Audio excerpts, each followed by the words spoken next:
ফুলের মতো প্রত্যেকটা মানুষের জীবন যেন মধুর সুমধুরময় হোক। তো দেখো সকাল সকাল আজকে আয়ুষের বাবা পুজো দিয়ে নিচ্ছে, আর বৃষ্টি ভেজা শুভ সকালের শুভেচ্ছা জানাই সবাইকে। হে এভরিওয়ান, তোমরা সবাই কেমন আছো? আশা করছি সবাই ভালো আছো, আর আমরাও ভালো আছি।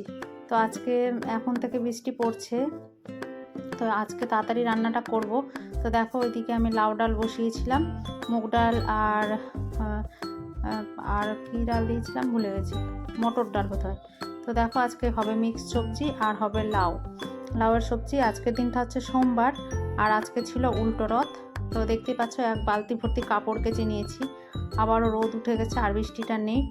তারপর দেখো এদিকে ব্রেকফাস্টটা করব। তো আয়ুষের বাবা এনেছিল নিরামিষ পরোটা আর ঘুগনি দোকান থেকে, আর আজকে ব্রেকফাস্টে কিছু বানানো হয়নি আমার। তো দেখো পরোটা খেয়ে নেব আমরা। তারপর রান্নাটা তো বসিয়ে দিয়েছি, পুজো তো করেই নিয়েছে, আর কোনো কাজ নেই, এই রান্নাটা হলেই হয়ে যাবে। তো দেখো পরোটাগুলো বেশ ভালো সফট ছিল, আর সত্যি নিরামিষ এই পরোটাটা খেয়ে অনেকটাই তৃপ্তি হয়েছিল, খুব ভালো ছিল।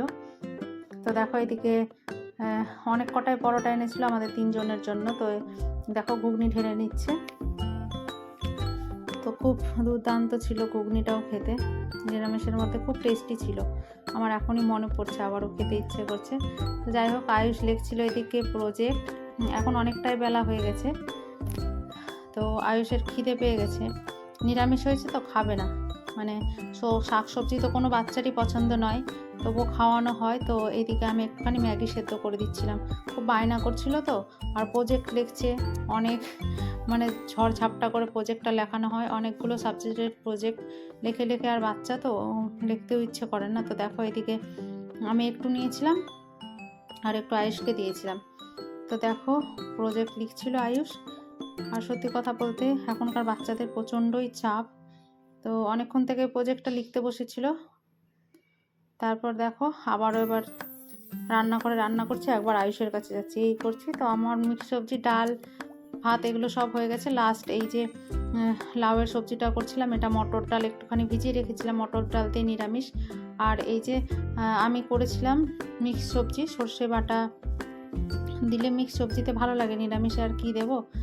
তো একটুখানি মশলা রেখে দিয়েছি, এই লাউটাতে দেব। তো এখানে করেছিলাম লাউ ডাল ধনে পাতা দিয়ে, আর কালো জিরে বলছি, এখানে 5 ফোড়ন দিয়ে ফোড়ন দিয়েছিলাম, খুব টেস্টি হয়েছিল খেতে। আর অল্প একটু চিনি আর ঘি দিয়েছিলাম, নিরামিষ রান্না তো। এইদিকে দেখো মিক্স সবজিটাও করেছি, সব মিক্সড করে আর কি। তারপরে এই যে তোমাদের বললাম যে এই মশলাটা দেবো, এখানে ছিল সর্ষে বাটা, এই লাউটার মধ্যে দেবো। আর এটা মটর ডালের সাথে কখনো ট্রাই করে দেখবে, খুব ভালো লাগে খেতে। তো এখন বিকেলবেলার দিকে রথ বেরিয়েছে, আজকে তো বললাম উল্টো রথ। তো দেখো আমাদের ফ্ল্যাটের এদিক দিয়ে রথ যাচ্ছিল, তো সবাই দর্শন করে নাও। আর কে কে মেলা গেছো আর রথের দড়ি টানতে গেছো কমেন্টসে জানাবে। আমি কিন্তু যাইনি, রথের দড়ি টানা হয়নি, কিন্তু অনেক পরে গেছিলাম। তো যাই হোক, ব্লগটা দেখতে থাকো।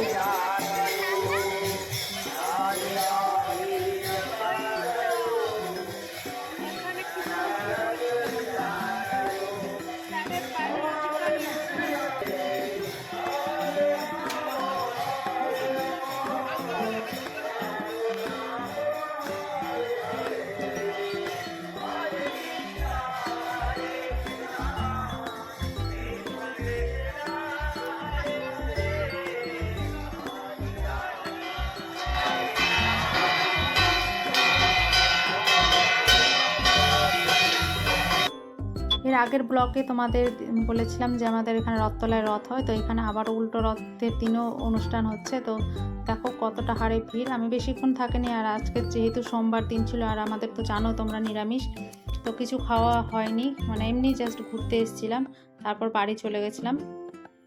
তো কে কে রথের দড়ি টানতে এসছো অবশ্যই কমেন্টস বক্সে জানাবে, আর কলকাতা থেকে কে দেখছো সেটাও জানিও। আমাদের এখানে ভালোই রথটা হয়, রথতলা বলে জায়গাটাতে।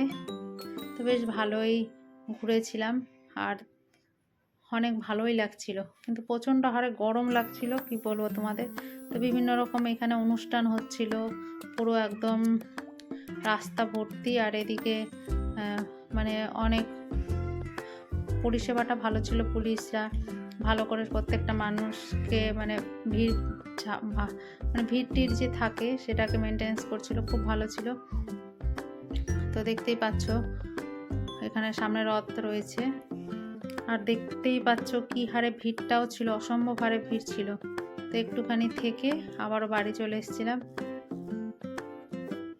তো তোমাদের দিকে কেমন রথের অনুষ্ঠান হচ্ছে বা মেলা হচ্ছে কমেন্টসে জানিও। আমাদের দেশেও ওখানে মেলা বসেছে, আমি তো এখন এখানেই রয়েছি কলকাতায়। এর আগের বছর ওইখানে গেছিলাম, মানে দেশে গেছিলাম রথের সময়। তো এই বছরটা এখানেই রয়েছি, কারণ আয়ুষের এখন স্কুলটা অফ নেই। আয়ুষের স্কুল অফ হলেই যাওয়া হয়, খুব একটা যাওয়া হয় না, কারণ বুঝতেই পারছো বাচ্চাদের পড়ার কতটা চাপ থাকে, প্রত্যেকটা মারাই জানে। তো এই যে কি সুন্দর ডান্সগুলো করছিল, খুবই ভালো লাগছিল, অনেকক্ষণ দেখেও ছিলাম। তারপরে বাড়ি এসে আয়ুষের জন্য কি বানাচ্ছি সেটাও তোমাদের সাথে শেয়ার করব।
অনেকক্ষণই হলো বাড়ি চলে এসেছি। তো আয়ুষের জন্য বানাচ্ছি দেখো আলু ভাজা, আর বানাবো কয়েকটা রুটি।